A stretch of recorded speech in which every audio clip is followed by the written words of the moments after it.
Life ஒரு சில மட்டமான விமர்சனங்களால் சில நல்ல படத்தையே காலி பண்ணிட்டு இருக்கு. படத்துல ஒண்ணுமே இல்ல அப்படிங்கிற படத்தையும் விமர்சனம் பண்றாங்க.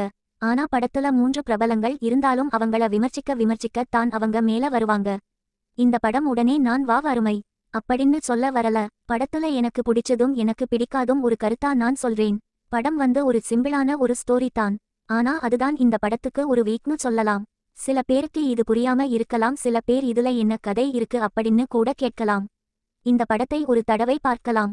எமோஷனல் கலந்த ஆக்ஷன் ஃபிலிம். இவ்வளவு வருஷங்கள்ல ரொம்ப ரேரா சில சீன்ஸ். எஸ்டிஆரோட பர்ஃபார்மன்ஸ் சொல்லவே வேணாம், அவ்வளவு அடிச்சு தூள் கிளப்பி இருக்காரு.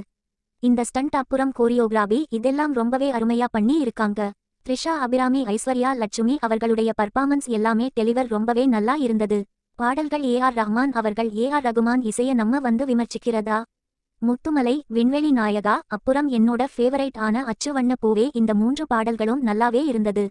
படத்துல சில விஷயங்கள் சில சீன்ஸ் இதெல்லாம் இருந்திருக்கலாம் அப்படின்னு தோன்ற வகையில இருக்குதா?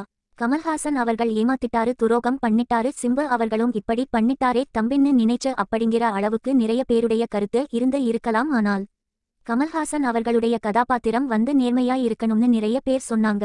ஆனா நேர்மையாக இருக்க அவர் ஒன்னும் சூப்பர் ஹீரோ கிடையாது. அந்த படத்துல அவர் ஒரு கேங்ஸ்டர் எப்படி இருப்பாங்களோ அப்படி தான் காமிச்சிருக்காங்க. படத்துல சில பேர் சாகும்போது கஷ்டமா கூட இல்ல தாங்க, சில பேர் சொன்ன மாதிரி. ஆனா சில பேர் சாகும்போது ரொம்ப கஷ்டமா இமோஷனலா தான் இருந்தது. சிம்பு சாகும்போது ரொம்பவே கஷ்டமா தான் இருந்தது. என்னதான் அமரன் சக்திவேல் கொன்னாலும் ஆனா கிளைமாக்ஸ்ல சக்திவேல் அவர் ஆசையா வளர்த்தன தன்னுடைய மகன் மாதிரி நினைச்ச அமரன் சாகும்போது வருத்தப்பட்டார் தானே. படத்துல சில சீன்ஸ் தேவை இல்லாம இருந்திருக்கு தான்.